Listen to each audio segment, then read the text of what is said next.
Welcome in once again, guys. We're here to feed that Yu-Gi-Oh cardboard addiction, guys. You guys already know. Welcome into Chris, man, a member of the channel. He's always been amazing, man, for multiple years. Got to meet him in person. He's been so supportive of me and the channel, man. That's why I have so much love for the members, for people like Chris. Just amazing human beings, and then also just amazing people that have a lot of knowledge, you know, about the markets, the cards that we should be looking at. And in this case, you know, we're gonna start off fresh, hot with Dark Magician Girl, the Magician's Apprentice. So before we get into it, as you can see, Chris really loves Dark Magician cards. So we're gonna, you know, use his expertise with regarding, you know, the matter and those beautiful cards such as this one. So again, Chris, why, you know, we already have you in. How you're feeling? You know, the Dark Magician support is around the corner. You're probably super excited. Why do you think the masses should be keeping in mind, you know, cards like these we're gonna discuss today?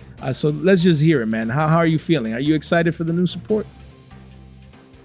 First off, thank you for having me back on the channel. Really appreciate you, brother. Second off, 2026, man, I cannot wait. This is the year of Dark Magician. We had Blue Eyes last year. DM's coming this year, guys. Yeah, that's a good point, man, because a lot of people, they forget, you know, we had the Blue Eye structure deck. They came into the meta with Primite and actually starting getting results. And again, Dark Magician support came and went, you know, the announcement, we're going to discuss it here today. And people got excited, you know, in the moment, but then it's like, okay, Dark Magician always sucks. No one really cares about it. You know, they're always missing this card or that card, or they need that one extra card to, you know, maybe a link one, or maybe a way to get spells in the grave or do this. So then people just lose interest, right? But again, it's always good to discuss the new support just to see how it could potentially be implemented here in the short term once it comes out. But rather, the cards that will be affected, the auxiliary cards around the archetype, you know, that people will be like, oh man, I want that one, and I want this one, and I need that one, and they can cause certain buyouts and spikes. So that's what we're going to be covering, you know, today, starting off with Dark Magician Girl, the Magician's Apprentice. Again, the quarter century secret rare. We had like a booty shaped recovery here. We used to be 134s. It went up to 158s around there, and now is gone. 10 listings only. You know, we're at 240s. You do have a couple of ones and two ofs, but then it goes to 300. Chris, what do you think about this one, the max rarity version of this card? Do you think we're getting a Starlight later on? Should we wait? People that are addicts to Dark Magician, should they come in and just pay the premium? Should they Billy Bob? What do you think people should be doing right now? So first off, the new Dark Magician cards in general work well with Shiny Sarcophagus, on top of Sarc works with DM now. So you're gonna need this card as like the main starter with the Sarcophagus itself. This is out of my price range, brother. I got Pampers to buy, so we ain't gonna be able to afford these ones. But love it, man. I'll stick to my secrets. But yeah, them Pampers don't play. So I love. Yeah, you had to. I love the reference. Why? Because we have the budget option. You know, for people like Chris and your boy. You feel me? Look, you got the secret rare, you know, hey, they look clean enough. They look gorgeous. And again, this one as well. I mean, it used to be like a $10 card. Like no one cared about it, single digits at one point, and now just stair stepping its way up. You know, again, you can see the trend is your friend until the end with higher lows and higher highs. And I believe we're just consolidating here before the next leg up, the closer that we actually get, you know, to actually arriving at higher prices once the new support comes out. So again, right now it's still hovering around 20 bucks, 42 listings. Right here, as we can see, you do have a wallet China, so that's good. I mean, if you need exposure at the $20 mark, but don't take it for granted, because like Chris said, this card overall, you know, it's an engine starter. People will want it, will need it. It's DMG on the artwork, so definitely keep it in mind. This can spike up once the new support comes out. So definitely great pick and great call by Chris for one to keep in mind in Alliance Insight. So again, it's a set that, you know, shouldn't get technically reprinted until, you know, the tins plus. No one was opening that. A lot of people think it's trash, like Chris said, in the sense where, you know, they didn't have value. Let's not open the set. So cards like these, if the demand comes in, low supply, they can definitely reach higher prices. And then another card we have is the Diabellstar engine. So again, a lot of people are talking about this engine right now. As we can see, you know, this card, we've covered it in the past, so won't go into too much detail, but did wanted to highlight the fact that obviously it was 50 bucks when we were talking about it, went up to 88s recently. Now it's at 93s, and again, after a couple listings, we're expecting this to hit triple digits, 20 listings only. So we will be talking about the Diabellstar package later on in the market watch. But why do you think, you know, you're seeing this hype? How does this, you know, how can we implement this with maybe Dark Magician? Like, what do you think about this card overall? So there are a few decks that can play the Diabellstar engine going forward. White Force getting revamped. Now everyone has access to it. Dark Condition can play this too because it's a level 7 Dark Spellcaster. For our new fusion, Dark Condition Destruction, or DMOC, I'm gonna call him probably. Yeah. Or DMOD. He's gonna be summonable and splashable. He's a 1-card Dragoon, guys, and Diabellstar gives you so much advantage with all the cards you can search. Yeah, I was gonna say, all requirements, man. Just a light or dark level 6 or higher spellcaster. Diabellstar fits that bill perfectly, and people are gonna blowing out their decks, so that's why the alt art's going back up. And yeah, Diabellstar, man, it's a good engine. We'll talk more about that in a little bit, of course, but this card in particular, it's an alt art. We don't know when we're gonna get more of this. It might be in Rarity 5, who knows? But I doubt we're gonna see it that fast. Yeah. I mean, that's a great point that Chris makes. Again, with the new support actually showing it here, we're going to touch base with the other ones as well in just a moment. But again, great reference to the Diabellstar package. Again, people forgot about it. Yeah, I get it. Phased out of the meta, power crept. But in the OCG, it was actually hit on the ban list. Wanted was always hit, and it was just so powerful. But here in the TCG, it just phased out. But again, unless this ban list, touches it preemptively because of what it could be, which we doubt. I mean, then again, this package is great, so we're gonna discuss it further on along the line, but further out along the line. So yeah, just keep it in mind. Keep it in mind. Again, this is the max rarities, the alternate art, but you do also have the OG quarter century, which we will touch base in a bit, and then a full rarity treatment, and we'll talk about Wanted as well. But yeah, when it comes to the support, now is a good time to just touch base on the support. We obviously have Dark Magician of Destruction, so wow, the artwork is crazy, the name is crazy, and just everything is crazy with regards to this card. I love when cards come out that maybe you're not like, oh my god, a Dark Magician fan, but we can appreciate like just how good the artwork looks, the fact, the name and everything. Very, very nice card, especially with what Chris mentioned earlier. And then you do have Timaeus, the United Magi Dragon. Wow, is it Magi Dragon? Magi Dragon? I don't even know, man. I'm bad with names. How do we say this? You're the expert. Each their own at that point. Expert in the pronunciation. I don't know about that, but no, I'm just messing with you. Bro, what do you think about the card? Dragon, bro. Okay, yeah. That's easier, right? But what do you think about the card? He's a good one of in the extra. He's a good one of the extra deck. He's just like Master of Chaos from back in Battles of Chaos. Okay. You're gonna play him at 1. He's gonna be in your extra deck. He's not your main focus, but if something goes wrong, he's a good pivot point for the deck. So okay, yeah, it's one of them cards that you want to have access to, even though he's not like the main all be all. But yeah, okay, very interesting. Love the artwork. Definitely nice to see that new support coming out. And we have the Gaze of Timaeus, or Timaeus, tomatoes with a quick play. Okay, Timaeus there. Oh, that one you do know, huh? Okay, I see you. Oh yeah, so, yeah. I got correct on that so hard. Okay. So yeah, we have the Gaze of Timaeus here. This is a quick play spell, and the artwork looks fire. I will not lie. Looking at Timaeus like that, man. Man, that looks very, very nice. So what is this card? It's a quick play. That's all I can see and read because I'm a Yu-Gi-Oh player and I don't have time for anything else, but you're the expert here. So why is this a card per se coming out soon? Yeah, like what's the value? So it took 3 Timaeus cards to get it right. This one is finally a good Timaeus card for Dark Condition archetype. It's a quick play spell, which we need. You can set it, you can use it on your opponent's turn. This is your main fusion play. So you just need one of the required cards from the fusion monster to summon it, just like the old Timaeus, but it's a quick play. It's highly searchable, which the first Timaeus was not, because Konami hates Dark Magician. But this one is actually like playable. This is part of the package with DMOD, Dark Magician of Destruction. This is like the main card in our deck now. This is what you're searching first. It's no more Circle, no more Soul Servant. You're searching this thing first. Wow, if you have other plays, you'll grab Soul Servant.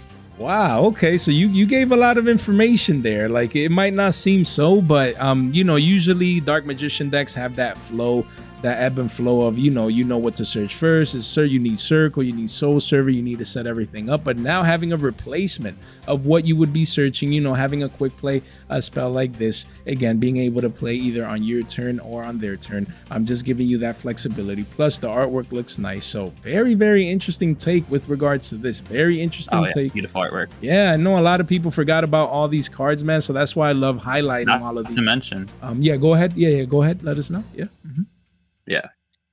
If you go back to the fusion, actually, if you don't mind. Yeah. He searches a spell or trap that lists Dark Magician this one when he's summoned. Or this one?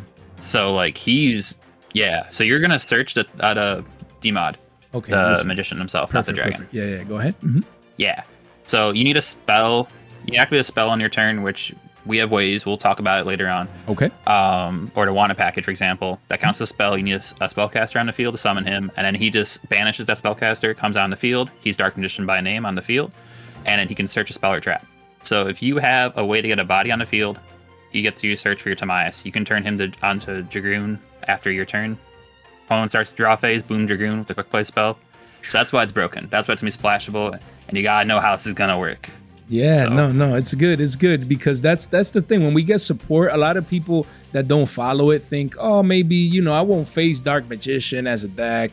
We don't care about it. But maybe there's, people that's trying to splash in these engines, into certain decks, per se, like you said. So, yeah, that's insane how that may end up working out, because Dragoon is such a broken card. It's just such a broken card overall, and the fact that you could play it inside the deck, plus having all these, alternatives or ways to get to it and things of that nature, is definitely a thing for sure. And then we have Secrets of Dark Magic as well with an alternate art that looks fire. Yeah. Wow. Look at that alternate art right there. Oh, yeah. So again, that's nice to see that we'll most likely be getting this. And you said, before we started recording, and just to let the masses know, you said that most of this new support is prime or set to come in Maze of Muertos. Is that correct? Yep, Maze of Muertos. Should be the 20th of February, I believe, is our TCG release date. Okay. There's also one more card not in this picture. It's a trap. It's an amulet. It's maybe a one of. We're still experimenting with that in the DM community, so that's why I didn't bring it up. Okay. Yeah, the 20th, man. Maze. I'm excited, man. Yeah. No, it's good because that Maze set, most people are focusing on zombies, which again, we might talk about the set at a later time, maybe bring you on again just to review the set before release and things of that nature. But yeah, I mean, when it comes to this set, like most of us forgot, like I forgot that this came in there precisely. Most people just know about the zombie support. So it's definitely nice and refreshing to keep this in mind because Jay, I'm a Blue Eyes player. I'm a Red Eyes. I don't care about DM. Yeah, but the cards are going to move. The cards are going to move. So, again, that's what really matters, to be on top of this. So definitely something to consider as we move forward, guys. So again, we're going to have, link in the description down below. We're going to have all the cards that we will be talking about today. You want to make sure that you fast track these at your convenience. Make sure you come over here, take advantage of the $15 off over there and whatnot, plus a free market watch course. By the way, were you able to take the course? Any feedback? Hey, you want to say, let the community know. I did start it. I don't think I finished it, brother, because dad life. Okay. But I was in like the test subjects with Down South. So shout out Down South. There you go. We did a little practice course with Jay before he made it released to you guys, and man knows what he's talking about, man. He knows. Take his advice. You can make money in this game. You see, that's all we want to hear, man. I really appreciate that, and those were good, good testing scenarios there. I really appreciate you and Down South, man. We need to get Down South on the channel, man. Down South slacking. That's my guy, man. He has so much to offer. Hey, hold on. Yeah. Down South? Yeah. Start a channel. We're waiting, You see, we're waiting, man. There's so many great minds in the Yu-Gi-Oh space, and that's why I always love collabing now with Chris, a couple weeks ago with Tate, hopefully with Down South again in the future. Just so many great people in this community, like Mr. Bobby here. So again, we're gonna have the link in the description down below if you want to sub to the channel, if you want to see pack openings, if you want to see just be entertained, right here. This is the channel to go to right here. So we're gonna have that link in the description down below, and then obviously just make sure you subscribe, ring that bell, like the video on the way in. We'd gladly appreciate it. None of this content is official. Financial advice is for entertainment purposes only. So we move on to Bond Between Teacher and Student from Dual Power. This card is getting cleaned out. This card is getting cleaned out as we speak right here. Look, the card was $17, it says right here. And then it says $20. I mean, we wish, man. This card is $32. And after a couple one-ofs here, it goes to 45 bones. 7 listings only. So again, I mean, Chris believes we're getting a reprint. I'll let him touch more on that. But yeah, why is this card this much? I mean, first that OG Ultras, but if a reprint comes, like, what should we be doing right now? So my speculation, this set will be in Maze of Muertos. For those who don't know, this card, when you have DM, summons DMG, and then he gets one of the Dark Magic attack spells. Here, the Dark Magician Girl one, which we don't play. The Dark Magic attack, which, removes back row, which we don't need anymore. At least in January, we don't need it. Or no, July. Sorry, July. That's when we're getting our new DM. But But Dark Burning Magic, you have both on the field. You can destroy your opponent's board, just board wipe, whole thing, spell traps, monsters, everything. This card is now optionally playable. You don't have to like set up as much as you used to. You don't need to make sure your search for Soul Servant goes through. We have the D-Mod who can get us to Timaeus. We have Rod, who's going to be more playable here. We'll talk about him in a minute. This card is going to be highly searchable now. You can play the brick. It's okay. And even this card itself isn't the brick. It's more the Dark Magic attack. So beautiful artwork on this card. Ultra rare. Dual Power hasn't been printed in what? 6 years, 7 years? Yeah, it's I forget when Dual Power came out now. It's crazy. Yeah. Crazy. When I first got back in with my wife, we were buying packs of this. So I have 2 copies, which I might probably put on here after this. Yeah, hey, you need to eat, I think man. Maze and Morentos, bro. Yeah. Like, so this card and Magician's Rod both need a reprint. And what better time to give them a high rarity than in a CR in a side set? Oof. I have a feeling this card in particular, for sure, will get a CR. If not, a rare reprint in the set. Wow. Just because it's another way to play.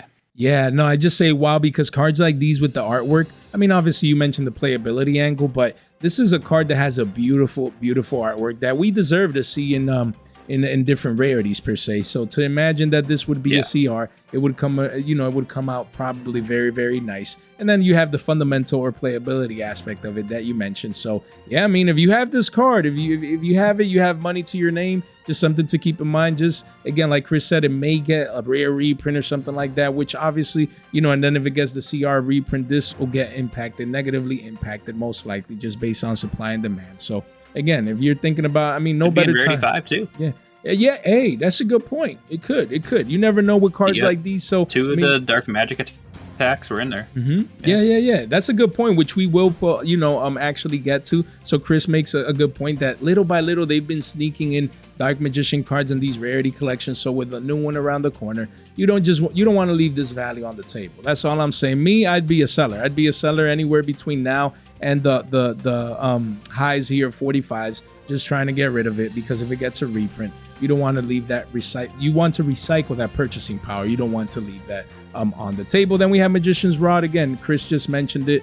Again, from the Dark Illusion, this is the first at OG max rarity. Used to be 5s, coming back down to 3s. But actually, after a couple 1-ofs, it does go to 4s, and then after that mini wall there, it will reach 5s and beyond, which would be the yearly highs. 20 listings only. So yeah, let's just hear what do you have to say about this card. This card got robbed. It should have been in Bonanza or Stampede, man. The highest rarity is a super rare. This is your main starter, air quote, for Dark Magician for a decade. And it has a super rare. That's it. Like, fundamentally going forward, this card used to be a 1-of in our decks. It's probably going to be a 2 or 3-of now. Just because getting that extra search to set up something else is going to be very helpful. I've been experimenting with a 2 right now. I might bump up to 3 just to play around later. I should have some Dark Magician content later this weekend also, so stay tuned. Check out Stay tuned, guys. Yes, sir. But no, this card fundamentally, it's the highest rarity right now. We won't know Maze Morentos rarities until probably 2 weeks before, so this will be a quick flip. This is going to be one of those ones you grab right now, comes in the mail, you're posting it probably at like 2x. Yeah, you're right. I mean, especially no. We don't do rares. We don't do that. No, just kidding. Hey, if you're on a budget, understandable, but at the same time, I mean, this is a card that you can see the volume candles are coming in. So definitely keep it in mind here. 20 listings and 2 pages only. So I mean, Magician's Rod, definitely a good pick by Chris. Then we have Dark Magician, the Magician of Black Magic. We discussed this card not too long ago, so I'll give a quick update. It says 10s, we're still at around 8s. You do have the Walls of China here, 30 listings, but this one, if it doesn't get a reprint anytime soon, you could definitely see this hit. The double digis for the ultra rare from Infinite Forbidden that skipped the tins, so that's definitely very important. But I wanted to ask Chris, we do have the quarter century secret rare. We already saw what the DMG version did for the QCSR max rarity, so now we have the QCSR max rarity for this card, Magician of Black Magic. So the card used to be 63, 64s, crashing down, consolidating here in the high 40s, and that's where we're at. After a couple 1-ofs, I mean, you do have a playset at 50s, but after that, it quickly goes towards $100. 9 listings only, single-digit listings. So Chris, being a fan, it might be a good time to play that 2x game right there, because it could get crazy. Wow, what do you think about the card and these prices? Let's hear it. This card can easily 2x from where it's at. I can see it in the $75 to $80 range down the road, especially if no reprint. I mean, they could be sneaky and throw in the tins this year with Dark Magician Girl. It's always a possibility, but for a short term and in the competitive season, this card is definitely going to be up there. But yeah, this card has flexibility. If you're playing Gandora in the package of Shining Sark, this card can be great XYZ fodder. It can come back as a level 8. And not to mention, when this card's banished, it comes back as a body. So you can do link climbs that way. People are summoning D-Mod using him because he banished himself and he comes back as long as Sark's on the field. So really flexible card. Definitely a one of. He becomes the brick if you're playing him, I feel like. But definitely a good card to have. And it's DM. Who doesn't love DM? Come on, man. There's DM collectors out there. Literally. So it's always good to get exposure to a card like this. So that's amazing feedback as always with a card that, for many forgot. Info had so many great cards, so many great decks. But don't forget, it's not as easy to get as people think. And also, as you can see, the max rarity is consolidating here, aging well. So yeah, if you want or need the high end, just one to keep in mind. And Chris gave you guys the fundamentals right there. So definitely a great feedback. So now, basically one of your penny stocks of the day. Of course, any card could get reprinted at any moment, but we have Dark Magic Inheritance. This card only has 3 prints and they're all commons. But again, as you can see, like listings are not that plentiful. 11 listings for the newest reprint, 27 listings for the first set OG from the structure deck, and then the legendary Dragon deck's common reprint here as well with low listings. So yeah, why do you think this is a card that a lot of people forgot about, not a lot of people are paying attention to, and that maybe people should be looking at? We can see the first set OG, there's one for $150, but then it goes to 2s and then it gets bought out, man. It goes to 3s, then 5s, then so why should we be looking at this card across the board? 7 listings only for this particular version, and wow, the artwork is great. Do you think we get a holographic at some point, or maybe it's just not in Konami's radar? I think this card flies under the radar even for DM players. Because the issue with this card is you need to banish 2 spell cards, right? And it allows you, to add 1 spell trap to your deck to your hand that lists Dark Magician in stocks. We didn't have a lot of good targets for that back in the day. With the Tami's card now, that's helpful. Soul Servant banishes itself from the graveyard, so that was never a feasible option. So if you're playing this, you're playing the Bonds package. The Bonds cards are going to sit in your graveyard. If you play Preparation of Rites, that card's going to sit in your graveyard. If you played a Wanted Seeker spell, that card could sit in your graveyard. There's a lot more options of having spells in our grave now, and this would be a great way to get one more piece you need to set up your board.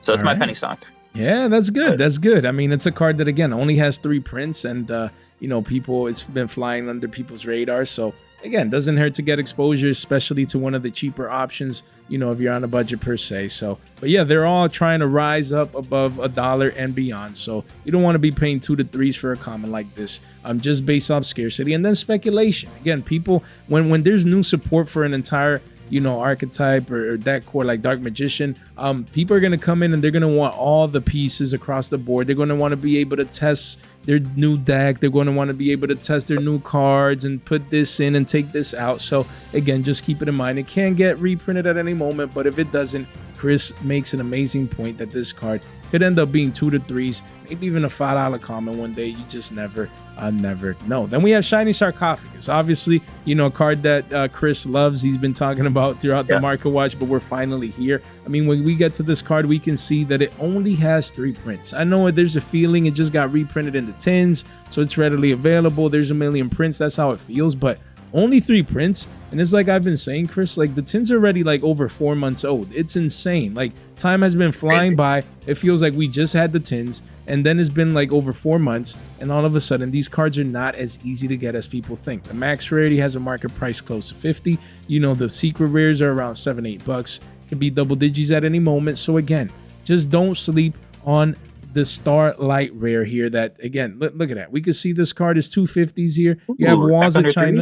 Yeah, look at that. You have them Walls of China there. Not bad at all for people that want exposure.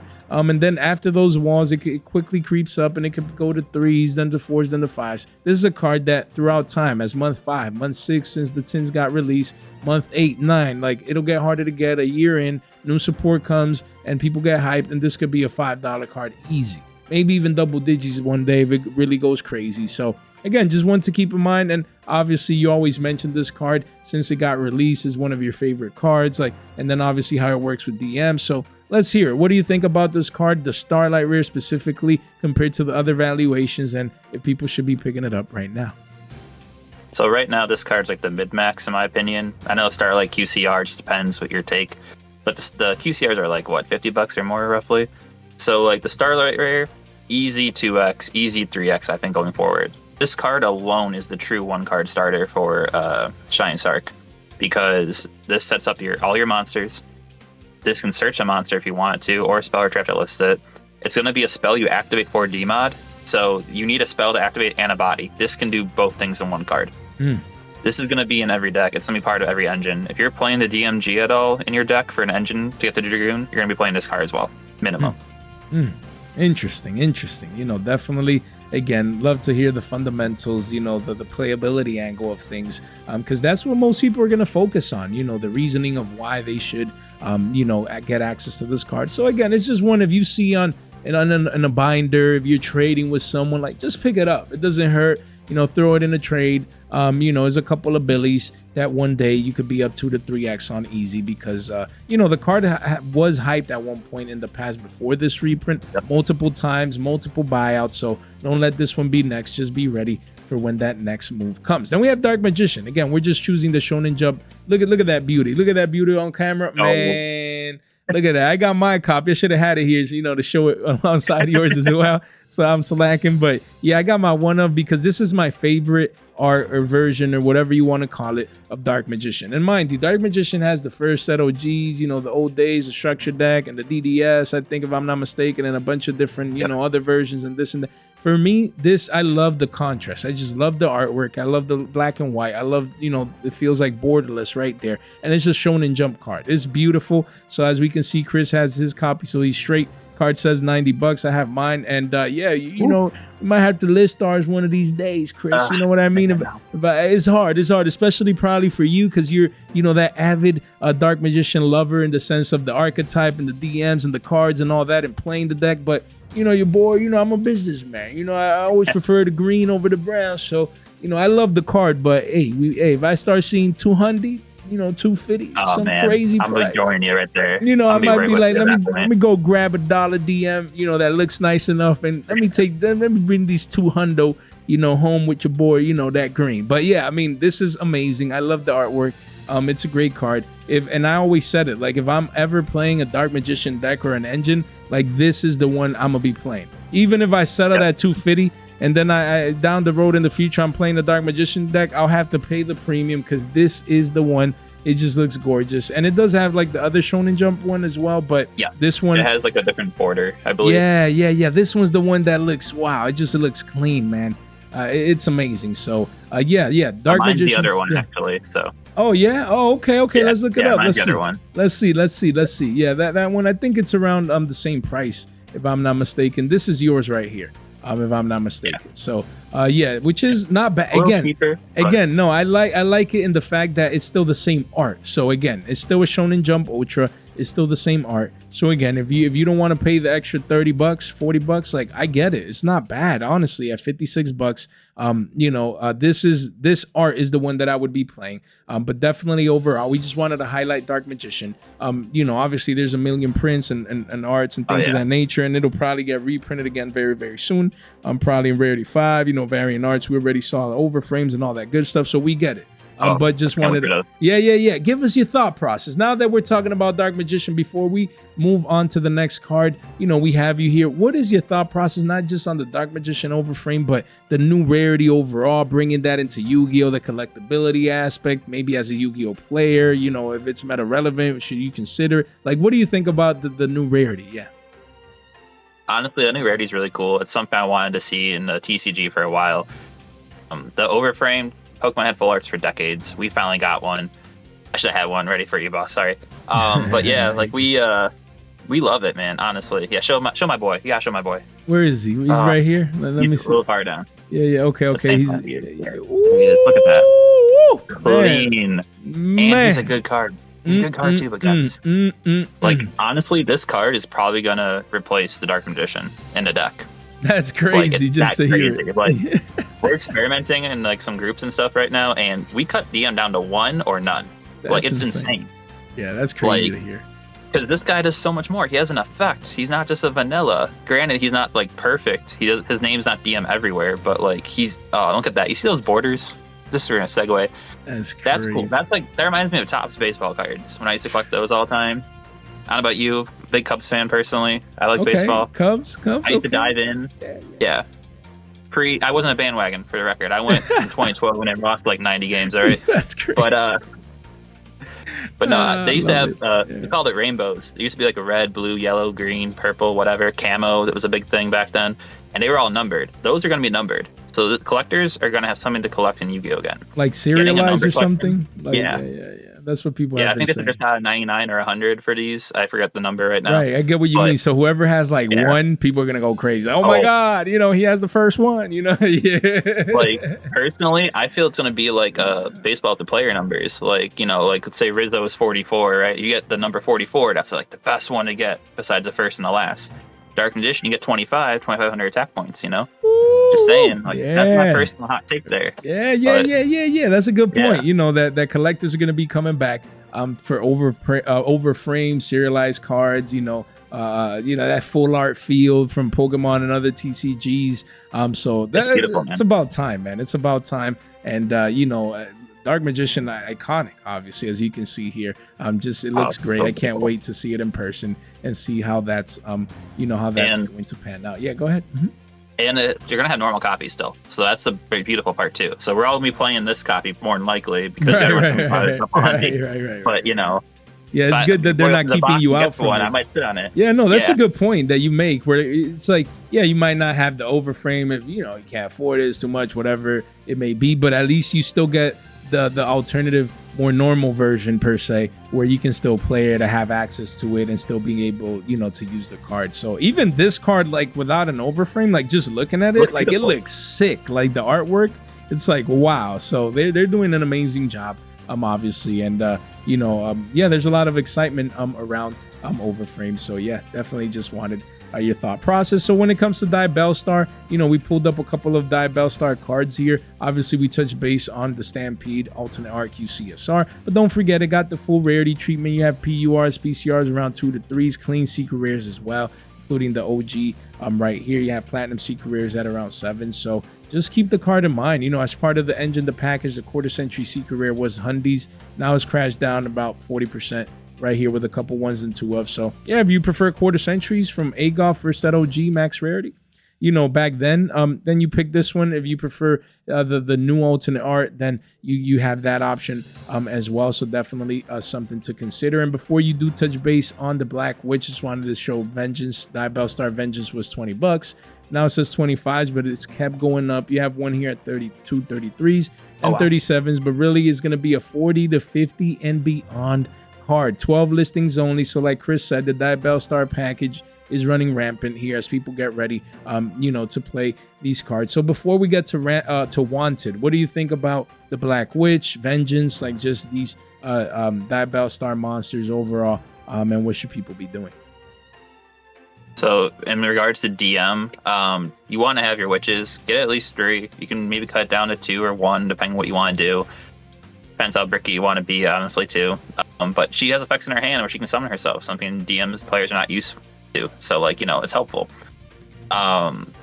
She's a good card. She can get you in the D-Mod. D-Mod get you to the Dragoon or whatever other DM fusion you need. So she's going to be playing in a lot of decks. Now for, other decks, the engines are bigger, so the other one that's being bought out right now, that's an option tree for most decks now. And because that one's a dragon, right? Or is that so? Yeah, dragon. This one is a fiend. But yeah, it's true what you say that other decks, might use more of a lineup, Diabellstar package per se. So we can see the demand coming in. And overall, that's what I love when you're highlighting, let's say Diabellstar for like DM and mainly the Black Witch. Like we get to see that there's other moves going on with regards to the package. So, this line will also bring demand to obviously the Black Witch and Wanted as well. So great, job just touching base with regards to those two options. And then obviously we do have Wanted again, as Chris mentioned about having more spells in the grave and just using this package in the sense that, of course, no one ever knows if a ban list preemptively slaps it a 2 or to 1 or whatever it may do. But if it doesn't, again, all across the board, all copies have been going up. Here you do have the quarter century secret rare max rarity. right here, which used to be money, and now it's crashing down to around 109s. So again, maybe wait for double digits would be nice, but this used to be a super expensive card. We can see it, you know, had sales at 200 plus at one point for the quarter century secret rare from Agov, Chris here. And then you also mentioned the platinum secret rare, you know, pushing almost $10, almost double digits. So the hype across the board is here for the card. All versions rising in price. So what do you think about this one? And you know, you did talk a little bit earlier, you know, about the card, but now being here, seeing the different rarities and the prices, what is your overall thought process? So I said the plat because $10 for a plat is crazy. I remember getting those at like 4s, maybe 5s. I was late to the party on that one, but like this card's gonna keep going up. Look at that; it's got a formation coming. We're gonna go higher, honestly. Wanted, you want to have access to this card. If you don't buy now in 2026, get it, get access. It could be a super, it could be whatever rarity you like. Have access to it. Diabellstar is very splashable. Your DM, this card's great too, because if you open up a wanted in your opening hand, draw phase, wanted, boom, get your body on board, you go around Droll. So you can still make your DMod right away. You might get Droll on the search of DMod, but at least you're gonna have a Dragoon to follow up next turn. So at least you can stall a turn, worst case scenario.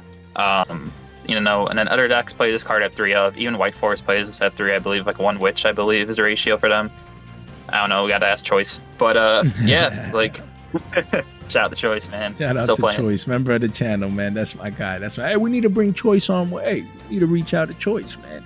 You know, see how, the European market, you know, ask Choice about Azamina, you know, and Diabellstar as well. You gave me an idea, man. We need to bring him on for sure. But yeah. Great points with regards to Wanted. Yep. You know, it's a card that most people forgot about. Pick your choosing, pick your rarity, either high rarity, mid max, low rarity. Just get access to the card. Great point.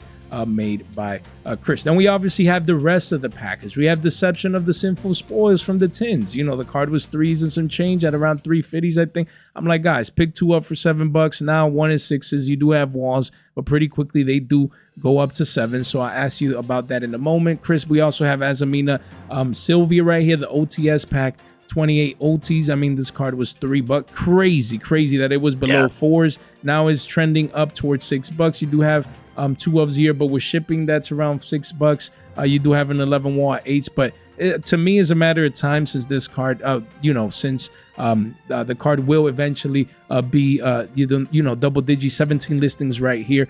So again, when the card was like 20s and people were coming in, let's see the 6-month chart. Yeah, people were paying $27. I'm like, guys, the card is gonna be $5 one day.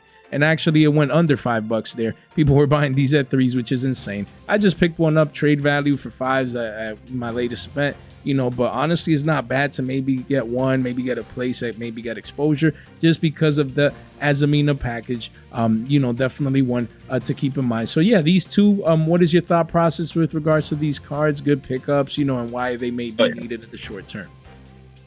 So for Deception, both copies are the same price. So I'll point that out. The OG Secrets and the Prismatic are the same price. They're needed at least at 1. Some decks are experimenting with higher ratios of this card. For DM, we're playing as a 1 of in the package because we're playing so many packages now with the new cards. We gotta kind of consolidate a bit. But this card does a little bit of everything for you. Gets recyclability back your wanted cards. Diabellstar also helps you fusion or summon.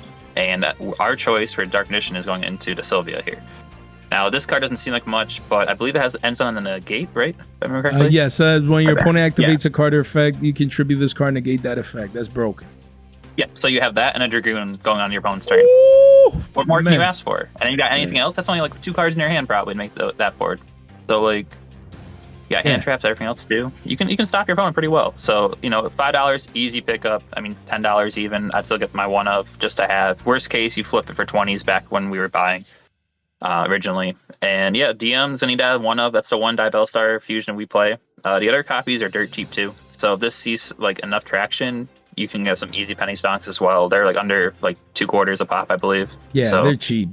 They're literally penny stonks. I mean, you have many different rarities. I think we have the limited pack. It doesn't show here, but I think it got the card. Yeah. But I forgot about that. Yeah. But again, I mean, it's cheap. It's cheap if you want a beautiful holographic. You have options, but I mean, an ultimate rare for around $5-6, like it could easily be double digits. Easy walk in the park. Then we have the Primite package, the Primite engine. Again, obviously used with Blue Eyes. Obviously now, Dark Magician being vanilla.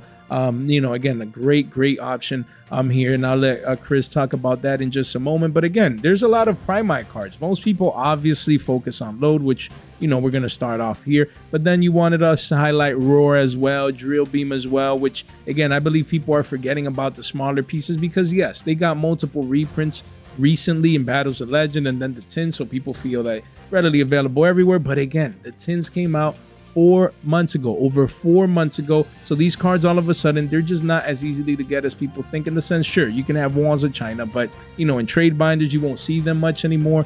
So again, we're gonna start with Lordly Load here. That it was $11. Told people to pick them up. Now it says 16s. You do have walls here at 16s, but after that, it can quickly become an $18 to $20 card. So we want to hear your thought process with the Primite package, starting here with Primite Lordly Load.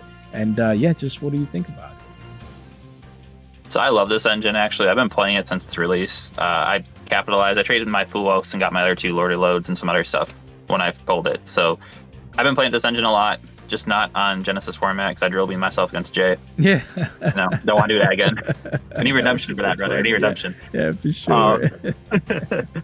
No, but this engine is great for vanilla. So you're still playing at least one of these. Modern decks can play 2 until the new card comes out. Okay. So you're going to need to get him on the board. He's a level 7 spellcaster. He can get you a D-mod. He can help Salvation plays going forward. Like, you want to see your Dark Magician.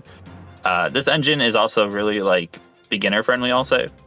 Like, it's not too complex if you're trying to get back into the game. Like, hey, DMs get new cards. I want an engine to pair with it. Primite. Get your Primite cards. It's the best stepping stone to get in the modern format. That's a great point. I mean, those honestly, are yeah, those are great points, Chris. I mean, just it's friendly. It's not too complex. It just does what it does. It's effective. It works well with vanilla decks, obviously.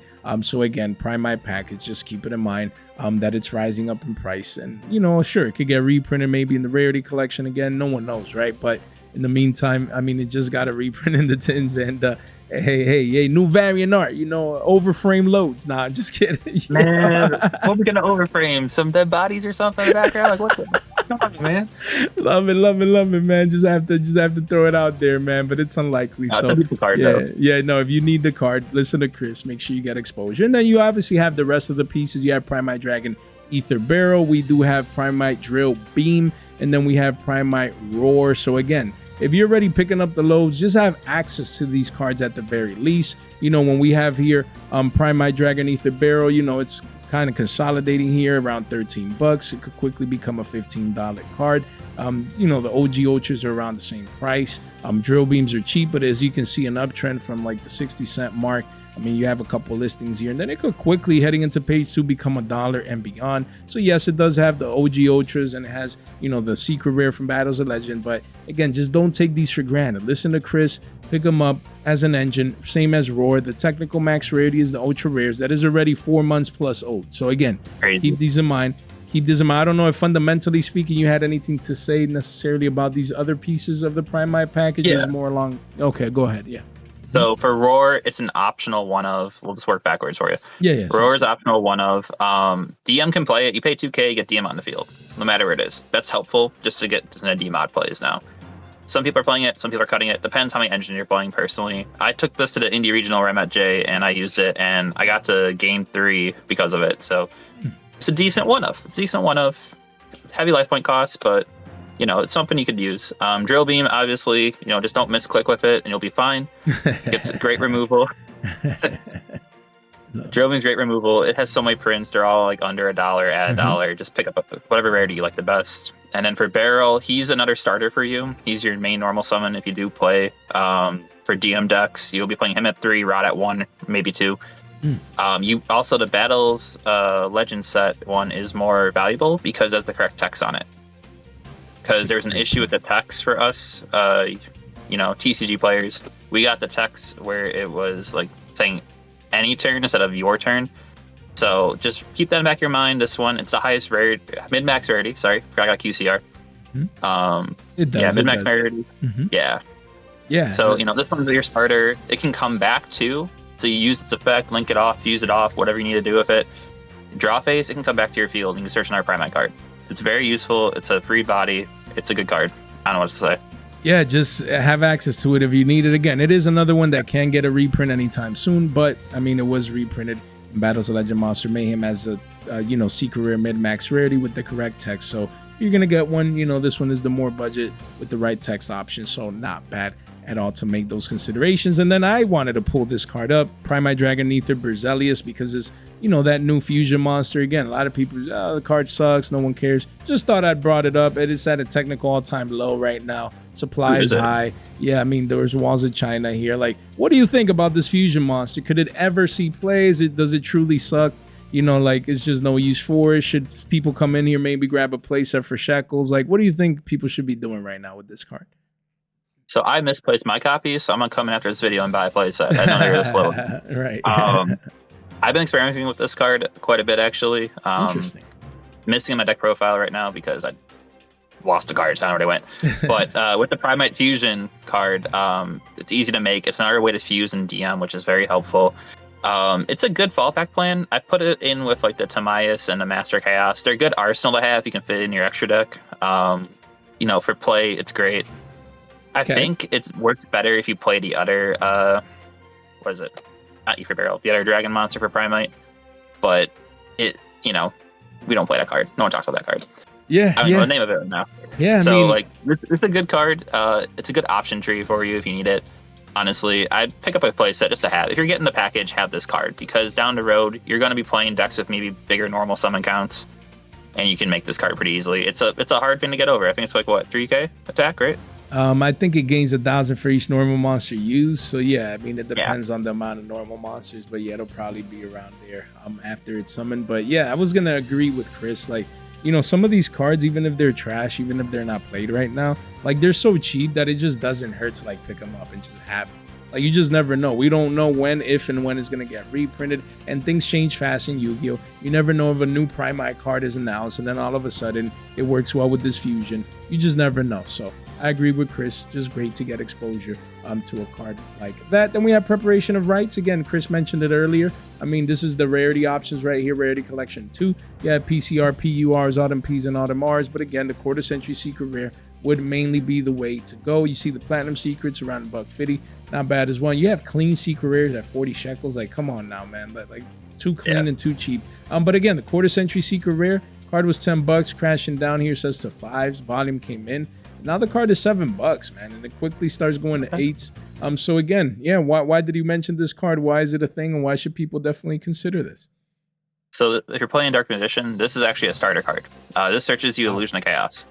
So in the past, we played this at 3, Illusion of Chaos at 2. So you have 5 ways to get to Illusion of Chaos. Because he can get you any DM card that you need. So you have like 5 extra ways to get to Rod or Souls, depending on your ratios. That's the simplest way of saying it. Not to mention with D-Mod now coming out, you need to activate a spell and have a monster in the field. So you activate him, then you get IOC, hope you don't get drolled, get your Magician's Souls, and then you got a free D-Mod on the field of 1 card. That's crazy. That's crazy. So again, what could eventually be starters for a deck like this, $7. You want to get it at single digits. We can see at the bottom of the page, it goes to double digits. You can see the volume candles coming in. Keep Preparation of Rites in the back of your brain. Listen to Chris, because you don't want to be paying a premium for this card. And then if you're on a budget, you do have the more budget options, holographic options as well, which is always nice from the Rarity collections. And then obviously, Chris just mentioned Illusion of Chaos. So just very briefly touching base on the fact that this one got the Rarity Collection 2 treatment as well. And again, it does have a quarter century secret rare and a Starlight rare OG from Battle of Chaos. So when it comes to the quarter century, it was $11, spiking up here to 17s. You have a 1 up there at 15s, but then quickly goes towards 20s and beyond. Again, Maze of Muertos is coming out sooner than we think. Like, no one's paying attention to the set. I think I had forgotten about it, and then Chris came in and be like, "Hey, this is coming in here. We need to let the masses know." I'm like, "Yes, you're right," because again, it's easy to forget side sets sometimes. So you can see the spike here. A lot of rush hype going around a quarter century secret rare, and honestly, I think that the Starlight rare is still cheap. I mean, it used to be like $50. Now it's still around 35, 39 listings here. You have a couple, and it's readily available at 35. So, yeah, what do you think about both of these versions? You talked a little bit about the card and its effect and its impact for the deck, but rarity wise, like Starlight OG here, 35s, QCs about to hit 20s and beyond. Like, what's your thought process on it? So the QC did get bought out recently. That's how I knew about it, because I had one of those at $20 and it sold. Wow. So it only recovered like $5. So that's the card people are looking at, just to keep clear. I own every rarity of this card besides the Starlight. So I need to get my Starlights eventually. Yeah, that's not bad. $35 I've seen them. They're clean.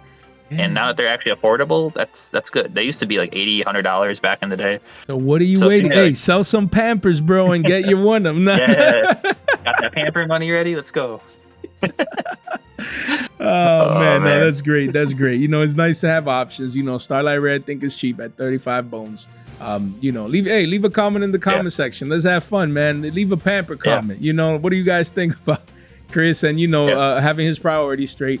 And his poor little beautiful girl, going pamperless for a week because hey, you need to get those Starlights, right? Too fast right. Now. No, many blessings, brother. And then we do have Magician Souls. Here. I mean, people forgot another card. Look, we're like 53 minutes in, and we find ourselves talking about Magician Souls, or maybe like 50 minutes in, almost an hour. The whole point is, like, this is such an iconic card that has been utilized even in non-DM decks as an engine, especially when it first came out. It's just an iconic Dark Magician card. And again, everyone forgot about Magician Souls. I guess we should have talked about it a bit earlier, so that's on me. But again, you do have the Full Rarity Collection 2 treatment, and then you do have the Quarter Century right here. You have the OG Secrets and the OG Ultra. So you have a lot of different copies, but as you can see, they're all kind of valuable.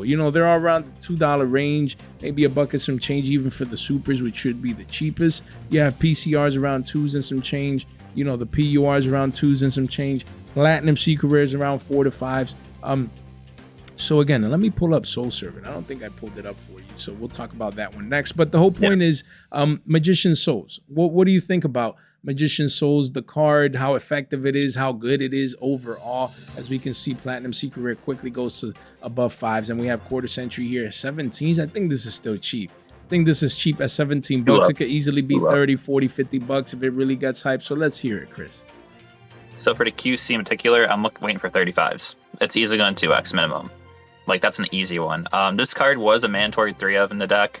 With the new support coming out in Morintos, plus the stuff coming out in July in Battles, the new DM, this card could go down to like 2 in the deck maybe, or 1 if you're risky enough. But personally, I'm still playing 3 of. I want to see this card. Send any spellcaster that's level 6 or higher to the graveyard. Either special summon it if it's DM or DMG, or itself. So it's a free body on the field. You thin your deck a little bit. Spiral used the crap out of this card. We thought it was going to ban for the Spiral. Literally. Like, we were like, I remember pulling this card, being happy, watching like 6 Samurai videos or something, and then being like, this card might get banned. I'm like, what? DM? No. Never.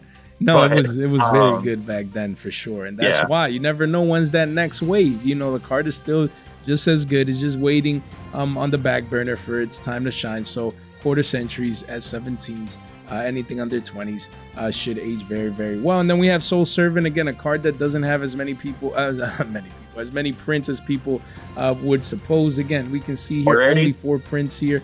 Yep. Only 4 prints. We have the Quarter Century Secrets from Bonanza. We have the Platinums at 10s.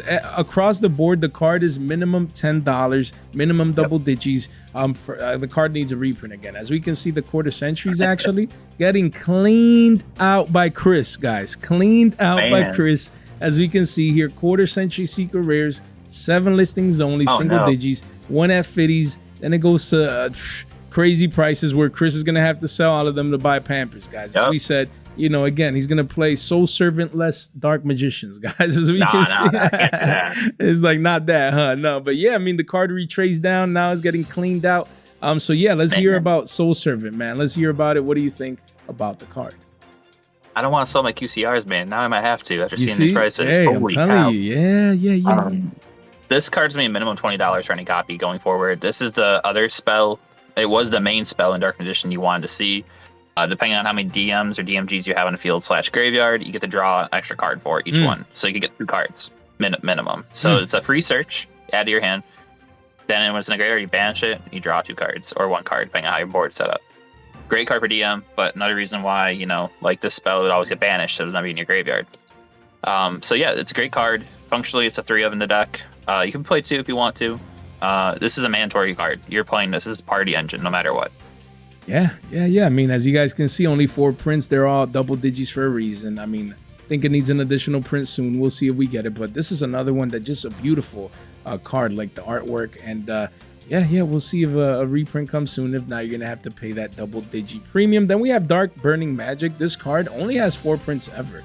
Like, you know, and they're all holographics, either Secret Rare, Platinum Secret, or QCR. So again, I mean, this card is beautiful. It's beautiful. The artwork is beautiful. I believe, again, a lot of people are just taking this for granted in the sense that it's a quick play. And as long as you meet the condition, which suppose you're going to get into it, is easier to meet, you destroy all cards. Again, I know we read a card like this and we think, oh, there's one for spells and traps, so this one just destroys monsters. No, it's everything. So that's insane. And as a quick play, just wild, we can see here that the card is just $6, 24 listings. And then it starts creeping up to 8s and then eventually double digits. Not many copies here per seller. So yeah, what do you think about the card? Is this kind of a sleeper? Not necessarily like the end all be almost, you know, broken card you need it right now per se, but maybe good to have exposure. Like, what is your thought process with the Stampede Quarter Century Secret Rare? You want to have at least one for investment purposes or playing purposes. Get one. This card will go up if we see the Bonds package take off in Dark Magician, which we definitely could. Because Bond searches this card. So this is like a brick you're adding to the deck, of course, but you do run Illusion of Chaos, and he can shuffle a card back from your hand to your deck, so you can always throw it back in there. So there's ways to unclog your hand in DM. That's the only good thing about it, because I know we're clogged all the time. But this card's a free board wipe. You can play this going first, have it set face down after Bonds is ready. So you got a Dragoon, you have this, there's so many options, man. We can take some games here in the future in 2026, man. Yeah, man. Hey, that's what I'm noticing, man. That's what I'm noticing. Yeah. You know, the energy is up. You know, you DM players, you know, you're feeling yourselves right now. That's good. That's good. It's been a while, you know. And again, not the end all be all tier 0 necessarily, but just, you know, fresh cards that let you play the game. Maybe, you know, go to the indie regional, and instead of scrubbing out by round 3, now you scrub out by round 1. Nah, just kidding. nah. Almost got you there, Chris. Nah. Just messing with you. But nah. I mean, it's a great card. I think it could see like double-digit prices in the future from Stampede, especially. So listen to Chris, man. Just pick it up, $6. If you have the spare change, you get exposure. Or if you see it in a trade bind or something like that, don't take it for granted. Then onto more generic cards, you know, that Chris wanted to highlight, Super Poly. I mean, this one has a large supply coming at $1 and some change. So in the sense of being budget, like no better time to get access to the card. The card is broken. It's just so good. And right now with the reprint, the card was pushing like 4 or 5s across the board before this reprint. And now this reprint is a couple months away, like from when it was reprinted. Time is flying by. So, you know, there's major walls, not necessarily saying that it's going to be $2 overnight, but if you need it, if you're getting ready to play it and to use it, like, this is pretty cheap. So what do you think about Super Poly? If you don't have this card in 2026, get it, please. Any access, any copies, like even commons, I don't care. Have this card. Like, the formats coming up, you're going to have Branded, you're going to have Dragon Link, DM's gonna try to sneak in there. Damn. Of course, the meta decks and stuff too. There's gonna be so many Super Poly targets on the boards, like Magistus, Spellcasters, Dragons. You can make your Dragoon. You can make the Tyrion Dragon. Yeah, I don't remember. Yeah, you're right. Yeah. That card I should have to in this list too. He's a great card too. Like, you need access to that as well. And I think that's the promotion, what, 20s on your last video, I think you said? Yeah, in my last video, and I was telling people to pick it up because I was expecting it to be like 27s in the short term.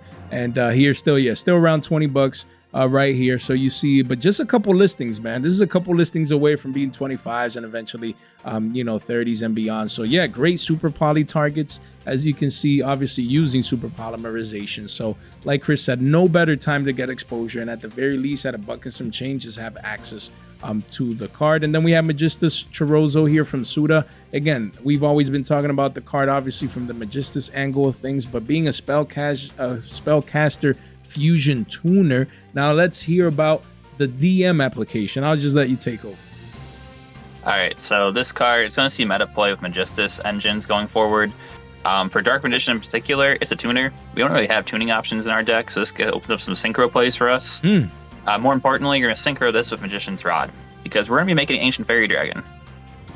Because we play We play Salvation in our decks. Yep, there it is. Beautiful. That card went down in price dramatically. That's crazy. Yeah, hey, free 99 right now from 25 down to 10s.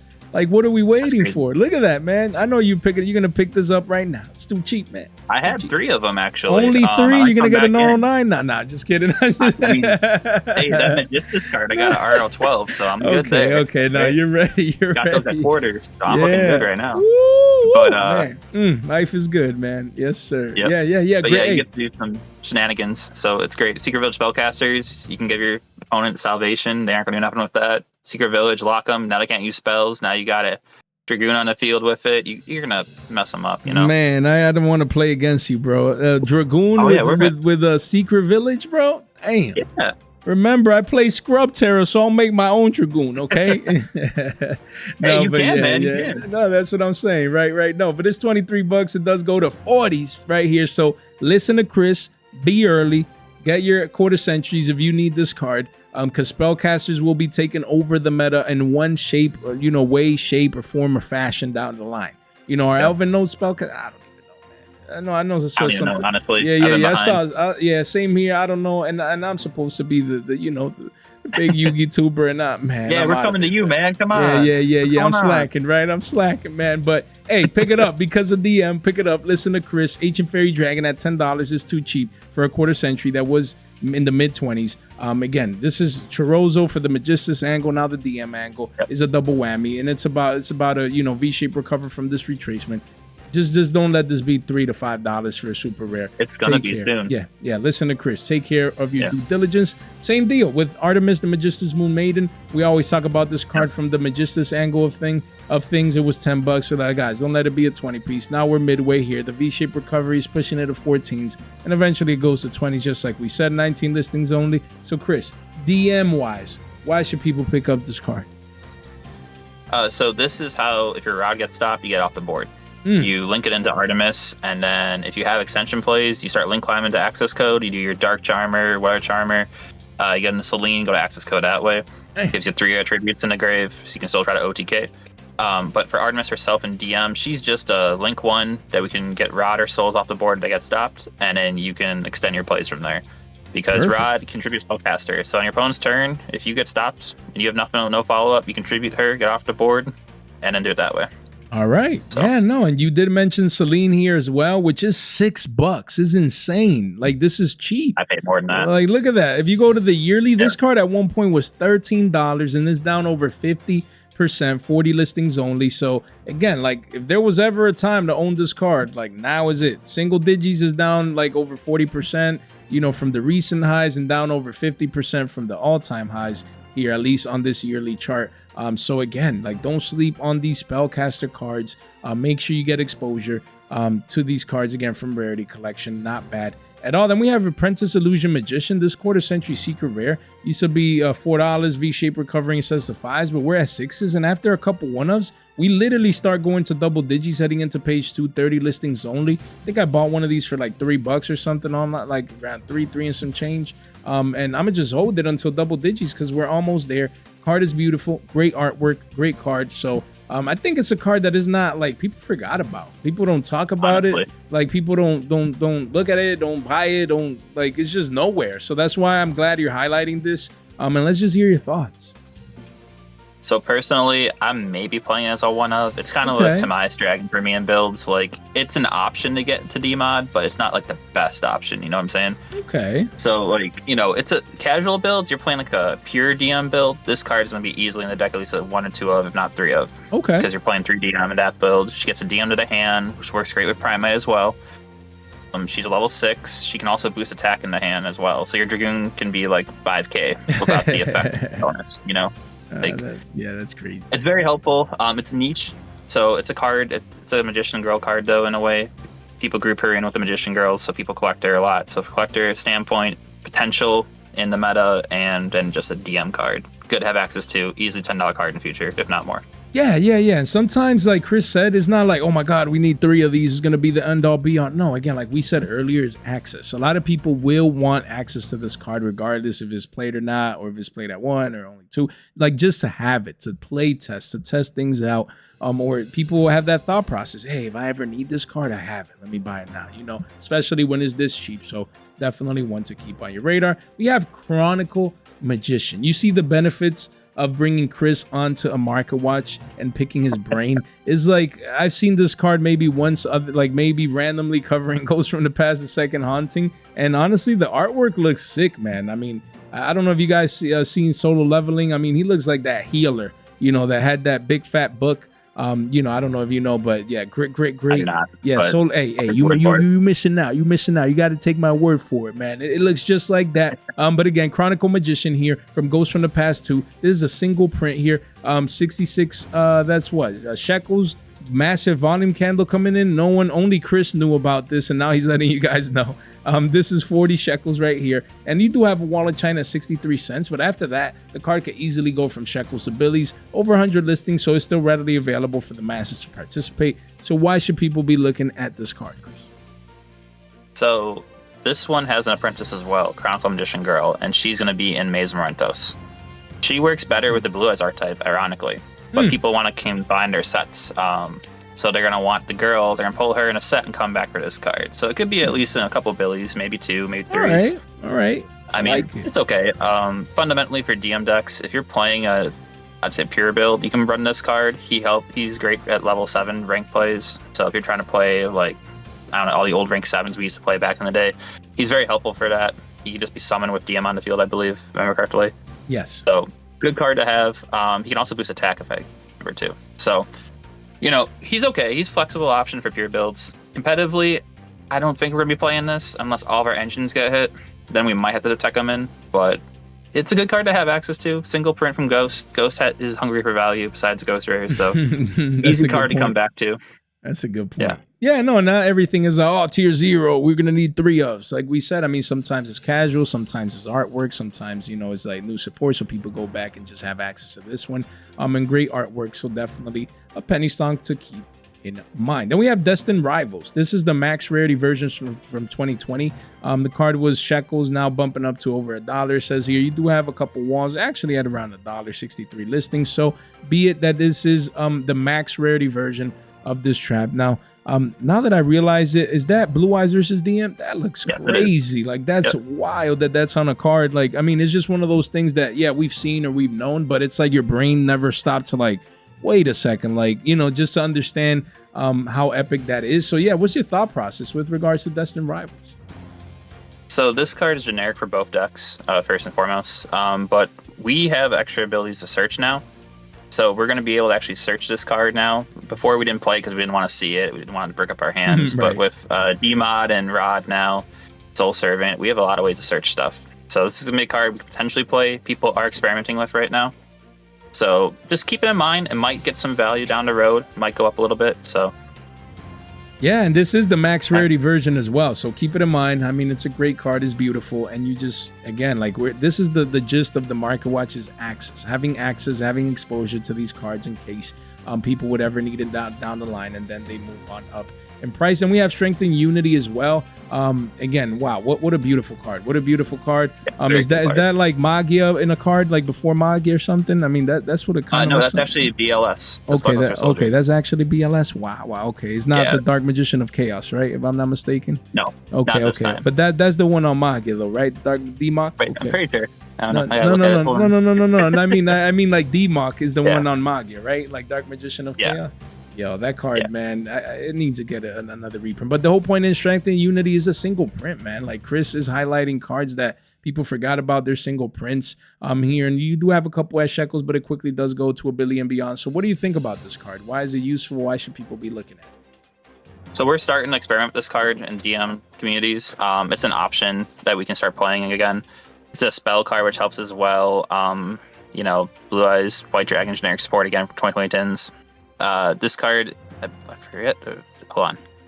Yeah. This one is a level 7 normal monster. You can add to your graveyard and Okay, so there's some combo lines we're trying to play out to get more advantage in the duel. So this card can help in some niche strategies we're working on. So this is just a card we're talking about in the community. I want to bring to you guys because this could be a penny stock. Under $1, it can easily be 2 3s down the road. If one of our plays like work out, this card can be easy money for you guys. That's why I brought it up. I'm not going to go over to Compo because I'm still learning it myself. Right. No, but I love the fact that it's in an uptrend, so people are showing interest. You do have these volume candles coming in, and it's a single print that came out over 5 years ago that most people probably forgot about. It's insane how time flies by, and definitely one to keep in mind. And lastly, we have Telematech,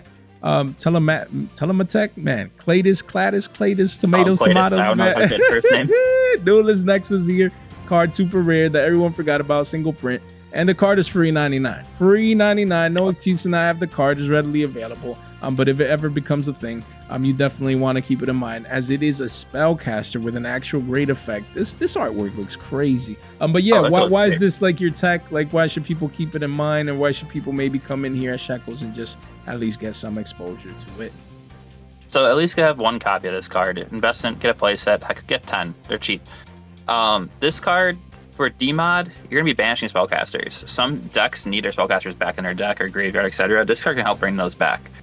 It's a rank 8, which you're gonna think Dark Nation can't do that. Well, with the Shining Sarcophagus package, we can. With Gandor's banish effect, with the Shining Sark DM, they can come back to the field, be rank 8. You can make this guy get back your banished spellcasters. Perfect. So it's something I'm personally playing around with right now. I can see it being in Sark decks and DM decks in the future. It's just, an option tree. Just something cheap, something we can invest into possibly. Right. Yeah. And it doesn't break the bank, which that's what we love to hear. So again, the word exposure, just one to keep in mind. So yeah, man, wow, we picked Chris's brain for over an hour. Just so much value extracted from that dark magician brain, man. So much to offer for the community, man. I always love it, man, and love to have you on. And again, probably before Maze of Muertos, we'll bring you on again, just to discuss the zombie angle of things of that set as well, and the DM stuff. And heroes. And heroes. Heroes. So we'll definitely have that market watch down the road for you guys. So again, link in the description down below if you want to go sub to Chris over there, show some support, some love over there. So and again, Dark Magician probably deck profiles coming soon as well. So you definitely want to tune in and make sure that you don't miss out. So yeah, any last words before we get out of here, Chris? Just a little shout to my channel. I'm doing a lot more shorts. I'm gonna have Jay on eventually soon for some short stuff you'll see coming up. Yeah. Doing a lot of pack openings with Morentos coming. I'll be opening a lot more. Kind of slow down for the holidays, and I'm doing 2 giveaways at 600 subs. So if you guys help me reach that goal, that'd be cool. I'm doing a Pokemon giveaway and Yu-Gi-Oh. So come check me out. Yes. I follow back too. So if you guys have channels, I'll follow you guys as well. Yeah, we all gotta support each other. Yeah, we gotta build that community up, Yes. But thank you again for having me on, brother. I really appreciate it. Of course. Always a pleasure, man. Look forward to next time. And again, make sure you subscribe, show some love, show some support. And again, ring that bell, subscribe to the channel, like the video on the way out. Would gladly appreciate it. All right, guys. Thank you so much for your time, for your support, for your attention. Stay fresh.